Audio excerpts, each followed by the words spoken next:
Effectivement, il n'y a personne qui veut se tromper. Nous voulons être sûrs de là où nous allons et qui plus est, de là où Dieu veut qu'on soit. Est-ce qu'il faut absolument avoir un songe, une vision pour savoir où Dieu nous envoie? Bien sûr, Dieu nous parle tantôt d'une manière, tantôt d'une autre. C'est ce que le livre de Job nous indique. Et Dieu utilise les songes, Dieu utilise les visions. Et Dieu nous parle à travers les songes, à travers les visions. Et je dirais que les songes et les visions sont un canal extrêmement important que Dieu utilise parce que c'est le moment où nous sommes couchés, nous sommes endormis et Dieu peut aisément nous parler. Mais pour répondre à cette question, Dieu n'est pas obligé de forcément utiliser des songes et des visions pour nous montrer là où il nous envoie.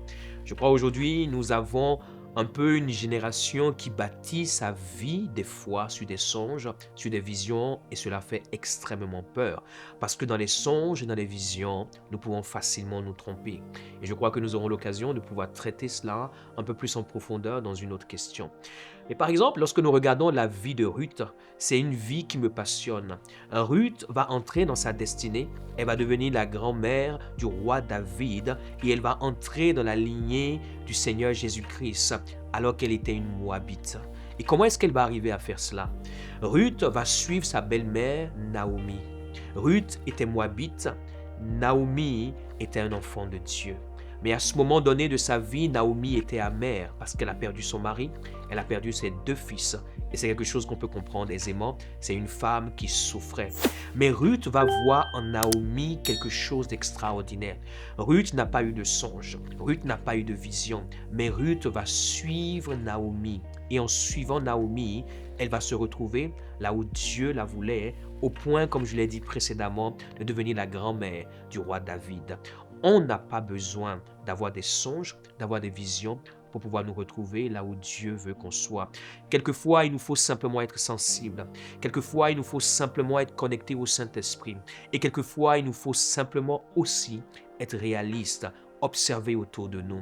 Écoute ce que je vais te dire. Ce que Dieu veut faire avec toi a déjà pris forme dans la vie de quelqu'un.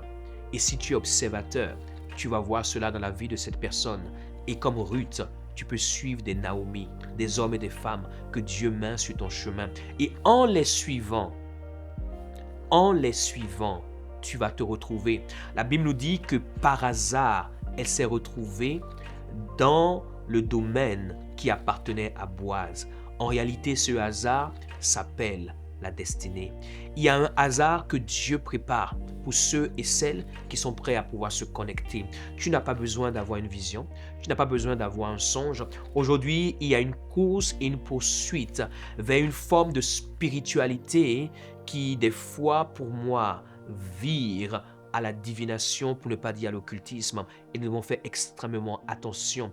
Dieu nous parle déjà à travers sa parole. Lorsque la parole de Dieu est en toi, lorsque tu as embrassé la parole de Dieu avec toi et que tu te retrouves avec les hommes et les femmes qui doivent te conduire dans ta destinée, ou tu te retrouves dans les territoires qui sont préparés par Dieu pour toi, la parole de Dieu qui est en toi va te confirmer.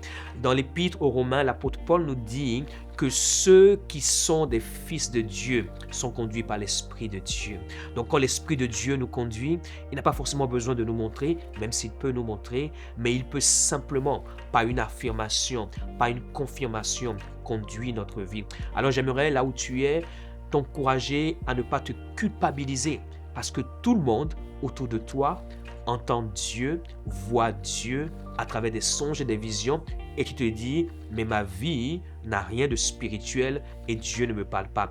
Dieu te parle déjà à travers sa parole. Et si tu es sensible au Saint-Esprit avec lequel tu bâtis une relation, il va te conduire. Et en plus de cela, Dieu peut aussi te donner les songes et les visions, parce que j'aimerais te dire que les songes et les visions, lorsqu'ils viennent réellement de Dieu au bon moment, ils sont une valeur ajoutée pour notre vie et ils apportent une confirmation extrême. Donc ne repousse pas les songes et les visions, accepte-les, mais ne vis pas à travers les songes, à travers les visions et ne bâtis pas ta vie sur les songes et les visions. Si Dieu veut utiliser ce canal pour te parler, gloire à Dieu, mais sache que Dieu n'a pas forcément besoin de manière unique, unilatérale d'utiliser ce canal. Il peut utiliser d'autres canaux et je crois que notre relation, notre intimité et notre marche avec Dieu est le meilleur canal pour que Dieu nous envoie à l'endroit qu'il a prévu pour nous. Souvent, les songes et les visions sont un domaine de la vie chrétienne qui pousse à des décisions.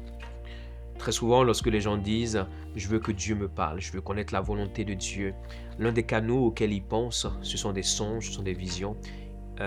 Les gens experts vivent une expérience spirituelle ou dans une vision ou dans un songe, Dieu leur montre quelque chose alors qu'ils sont inconscients. Et alors là, ils pourraient... je vais reprendre.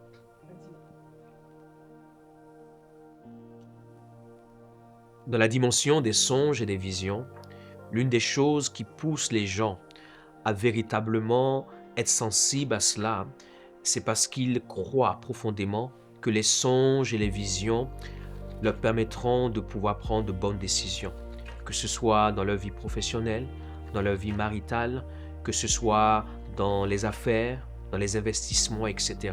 C'est pour cela souvent les chrétiens, lorsqu'ils disent « je veux savoir quelle est la volonté de Dieu », l'un des canaux auxquels ils espèrent fortement que la parole de Dieu vienne à eux, c'est la dimension des songes, c'est la dimension des visions.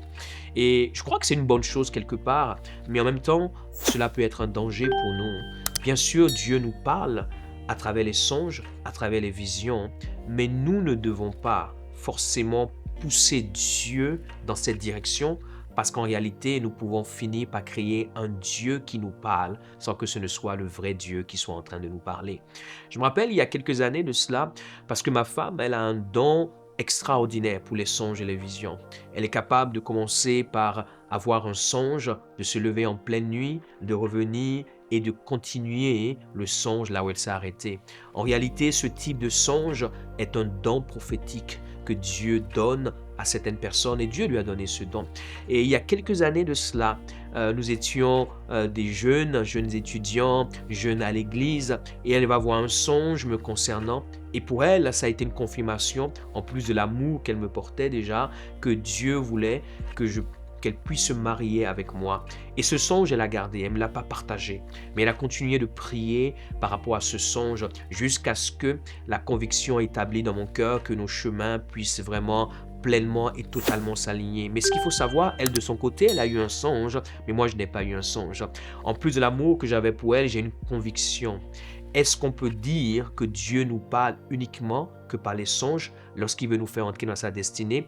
Avec l'exemple que je viens de vous partager, la réponse est non, parce que je n'ai pas eu de songe. Elle a eu un songe et cela fait des années que nous sommes ensemble, que nous sommes mariés et que nous poursuivons ensemble notre destinée. Les songes sont un canal que Dieu utilise, mais les songes ne sont pas le seul canal. Ce n'est pas le seul canal que Dieu utilise. Et donc nous devons faire attention. Nous ne devons pas placer une demande trop forte sur les songes ou les visions au risque de pouvoir nous créer des choses qui ne viennent pas de Dieu. Nous ne devons pas avoir une culpabilité parce que nous n'avons pas un songe, parce que nous n'avons pas une vision dans une décision que nous devons prendre. Notre relation avec Dieu est suffisante pour que Dieu explore d'autres pistes, d'autres moyens et d'autres canaux afin de pouvoir nous parler. Et je crois que c'est extrêmement important pour les jeunes gens, surtout dans la dimension des relations, que ce soit les relations professionnelles, que ce soit les relations d'affaires, que ce soit des relations amoureuses. Ne basez pas vos décisions sur des songes ou sur des visions uniquement. Que cela devienne une confirmation à l'affirmation que vous avez, à la conviction que vous avez, et alors je crois que vous aurez pris toutes les précautions nécessaires pour éviter de vivre des catastrophes. Les songes, les visions sont importants, mais ils ne sont pas une obligation à travers laquelle Dieu conduit notre vie.